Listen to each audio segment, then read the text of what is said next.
15큐브 어항은 시중에서 구매할 수 있는 어항 중 가장 작은 어항입니다.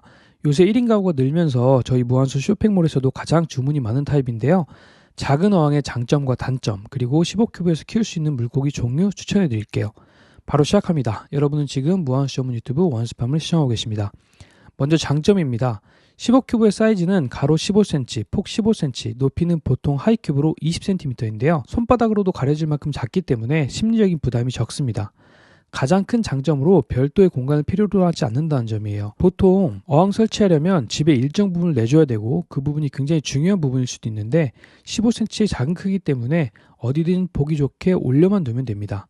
집안의 공간을 전혀 차지하지 않고 마치 장식물을 올려두는 것과 같아요.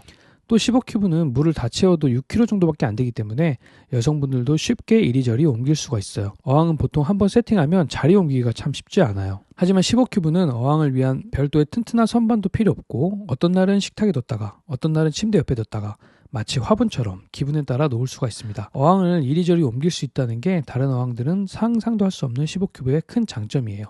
또 하나의 장점도 유사한 맥락인데 어항을 늘리는 것이 용이하다는 점입니다. 물생활을 제대로 하기 시작하면 어항이 늘어나는 것은 피할 수가 없는데요. 다른 물고기를 키워보고 싶은 욕구, 또 하나의 예쁜 어항을 만들어보고 싶은 마음이 아주 자연스러운 마음이에요.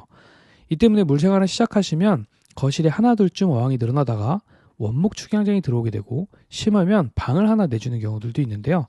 정말 과장이 아닙니다. 물생활 카페에 들어가셔서 사육 환경 게시판 한번 들어가 보시면 우리나라 비싼 집값의 상당 부분을 어항들이 차지하고 있는 것을 볼 수가 있습니다.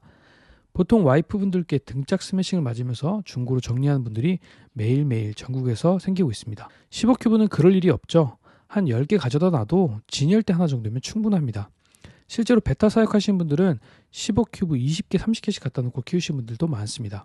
자, 그 다음으로는 단점을 보겠습니다. 먼저 가장 큰 단점은 사육할 수 있는 어종이 한정되어 있다는 점입니다. 사육할 수 있는 어종과 추천 어종은 뒤에 좀 더 자세히 다룰게요. 그리고 사이즈가 너무 작기 때문에 여과기를 설치하기가 어렵습니다.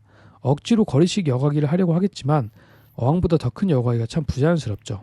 그리고 아무래도 물의 양이 적기 때문에 수온과 수질의 변화가 좀 급격합니다. 15큐브에는 보통 3-4리터 정도의 물만 들어가는데 거의 페트병 한 병 수준이죠. 외부 온도에 따라서 온도도 굉장히 빨리빨리 변하고요. 또 한 번 배설을 해도 물량 대비 암모니아 양이 많이 녹을 수밖에 없어요. 사실 어항은 크면 클수록 안정적인 것이 사실입니다. 어항의 여과 사이클을 잡기 위해서는 물속에 녹아있는 용존산소의 양과 박테리아 양이 가장 중요한데 15큐브는 두 조건이 상승하기 비교적 참 어려워요. 부담이 적다고 해서 초보분들이 많이 선택하시는데 사실 초보분들은 물 관리 측면에서 15큐브로 시작하기 어려운 점이 있습니다. 처음 시작하시는 분들은 최소 25큐브 이상으로 시작하시는 게 안정적이에요. 자, 장단점을 알아봤고요. 15큐브에서 키울 수 있는 어종을 소개해 드릴게요. 원스팜은 오랜 시간 어떻게 하면 처음 물고기 기르신 분들도 쉽게 물생활을 하실 수 있을까 고민했습니다. 다년간의 연구와 정부 지원 사업으로 전기여과기와 잦은 물갈이가 필요 없는 무한수어항 개발에 성공했습니다. 이미 수만 명이 선택하신 청소가 필요 없는 무한수어항에 대해서 궁금하시다면 네이버에 원스팜을 검색해 주세요.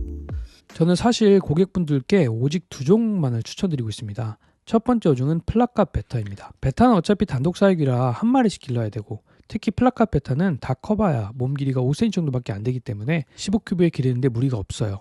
베타는 앞으로 빠르게 전진하는 수평 유형보다는 위아래 좌우로 유연하게 유형하는 특징을 가지고 있고 또 베타의 영역 분동 때문에 오히려 약간 좁은 공간에서 스트레스를 덜 받는다는 글도 본 적이 있는데요. 실제로 너무 높은 어항의 경우에는 수면에서 호흡하고 먹이 활동을 하는 것을 즐기는 베타가 힘들어하는 것을 관찰할 수 있습니다. 사실 가장 좋은 것은 20큐브에서 기르는 것이지만 작은 플라카 베타의 경우에는 15큐브도 괜찮다고 생각합니다. 하프문이나 더블테일 같이 지느러미가 큰 베타들은 15큐브에서 조금 부자연스러워 보이더라고요. 지금 화면에 나오고 있는 베타들도 플라카 베타인데 이 정도의 비율과 공간감이라고 생각해 주시면 좋을 것 같아요. 자, 두 번째로 추천하는 생물은 생이새우입니다. 생이새우 역시 멀리 헤엄치는 것이 크게 필요하지 않은 생물이에요. 물론 큰 어항에서 기를 수 있는 여력이 있다면 번식도 보고 좋겠지만 워낙 작아서 30cm가 넘는다면 어디 있는지 관찰이 쉽지 않을 수가 있어요. 15큐브에서 한 3-4마리 정도의 새우를 기르신다면 부담 없이 소박한 물생활을 즐기실 수 있습니다. 이 두 어종을 빼놓고는 사실 추천드리지 않아요. 작은 물고기들이 할지라도 보통 열대어들은 수평 유형의 욕구가 있습니다.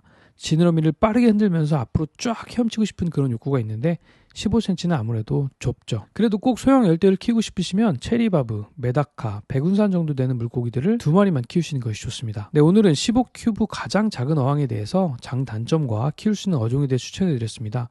좀 더 큰 어항이라면 좋겠지만 주거 여건상 그럴 수 없는 분들이라면 15cm 어항으로 시작해보시는 것도 좋은 방법이라고 생각합니다. 조명을 켜두면 살아있는 무드등 느낌도 나고 좋아요. 네, 오늘도 여기까지 시청해주셔서 감사합니다. 계신 그곳에서 아름다운 하루 되세요.